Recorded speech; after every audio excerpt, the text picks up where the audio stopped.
Kurnool MP Byreddy Sabari తన సోదరుడైనటువంటి బైరెడ్డి సిద్ధార్థరెడ్డి మీద ఘాటు వ్యాఖ్యలు చేశారు.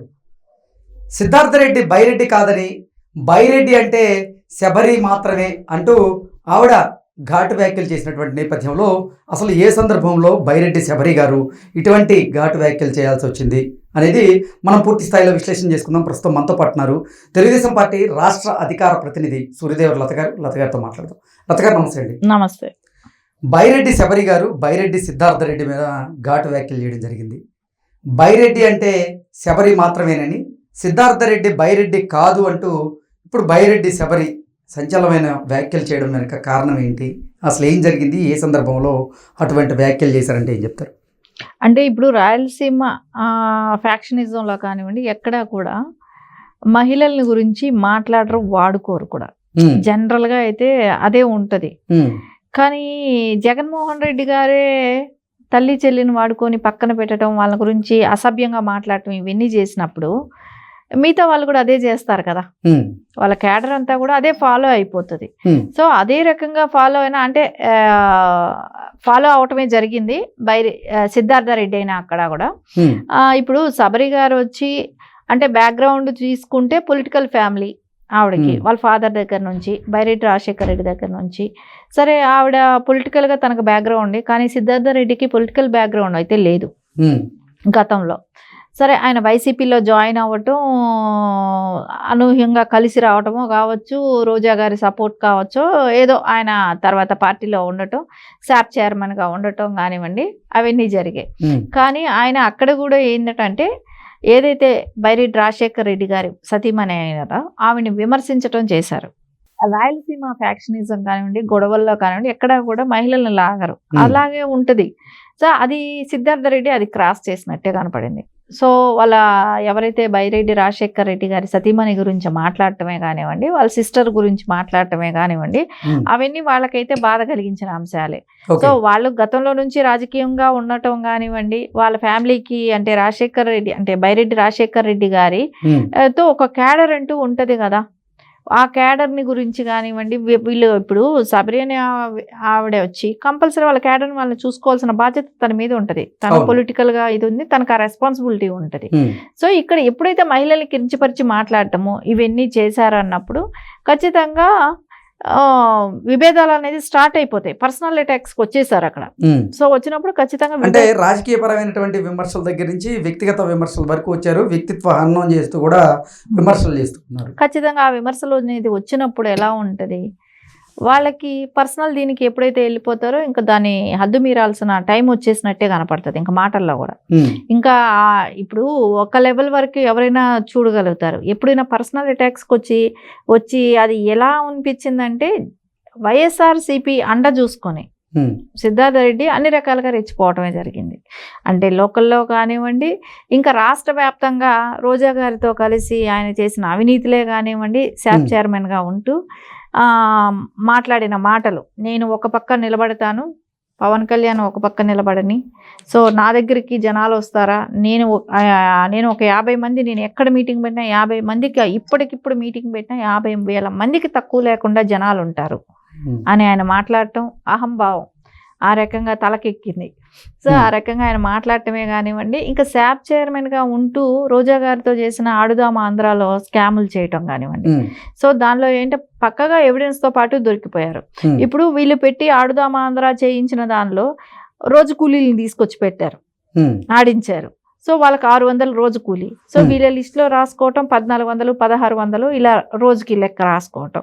సో దానిలో అవినీతి, కిట్లలో అవినీతి, వాళ్ళు పంచిన కిట్లు కూడా నాసిరకం పంచటం. సో అది కూడా ఏంటంటే డమ్మీ నేమ్స్ రాయటం పంచినట్టు. సో ఇంకోటి 35 కోట్లు వచ్చి యాడ్స్కి ఇచ్చారంటాం కానివ్వండి. ఇవన్నీ కూడా కలిపి రోజా గారితో కలిపి ఇతని హ్యాండ్ కూడా ఉంది. అందుకే బైరెడ్డి శబరి గారు కూడా అసలు వైఎస్ఆర్సీపీ ప్రభుత్వ హయాంలో ఎటువంటి అభివృద్ధి జరిగిందనేది చర్చకు నేను సిద్ధం అంటూ సవాల్ విసిరారు తన సోదరుడైనటువంటి బైరెడ్డి సిద్ధార్థరెడ్డికి. దాంతోపాటుగా అసలు బైరెడ్డి శబరి గారు సిద్ధార్థరెడ్డిని బైరెడ్డి కాదు అంటూ ఆవిడ ఘాటు వ్యాఖ్యలు చేసినటువంటి నేపథ్యంలో ఏంటి బైరెడ్డి వారింట రాజకీయ వారసురాలు కేవలం నేనేనని చెప్పడమేనా, లేదంటే అసలు బైరెడ్డి వారింట సిద్ధార్థ రెడ్డి రాజకీయ వారసుడు కాదు అని చెప్పడమేనా ఇది?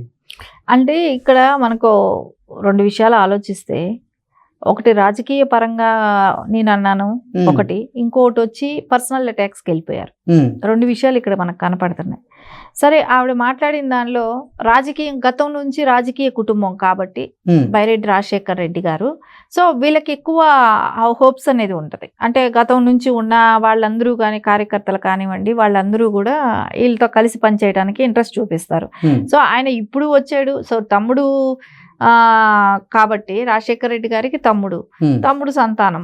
సో అంటే ఏంటంటే బైరెడ్డి అంటేనే రాజశేఖర్ రెడ్డి ఆ జిల్లాలో అట్లా ఆ పేరు అనేది ఉంది కదా.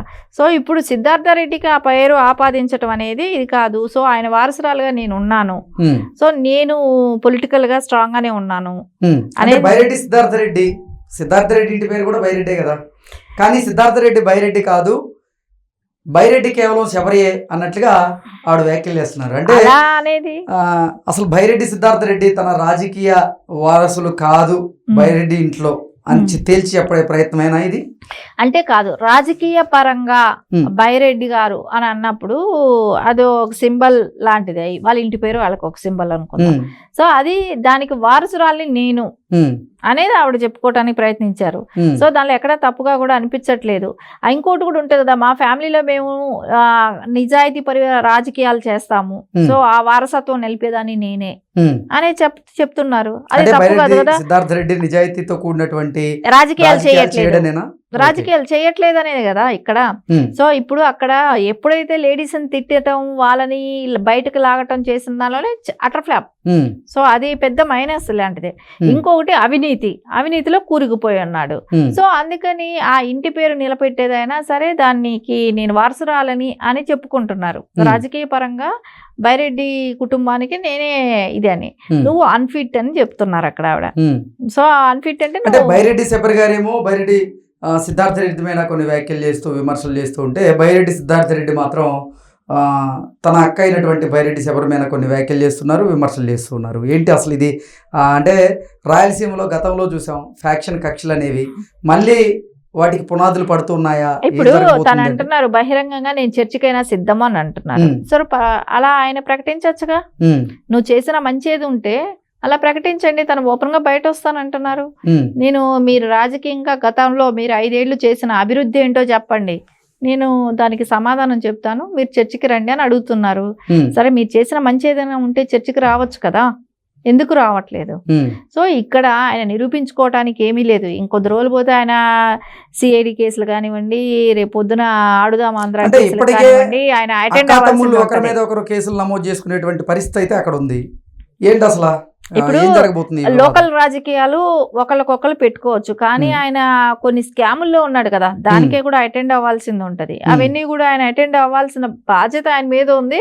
రేపొద్దున వాటిలో శిక్ష పడుతుందా, రేపొద్దున ఆయన దానికి ఏం సమాధానం ఇస్తాడు, ఇవన్నీ కూడా తెలియాల్సింది ఉంది.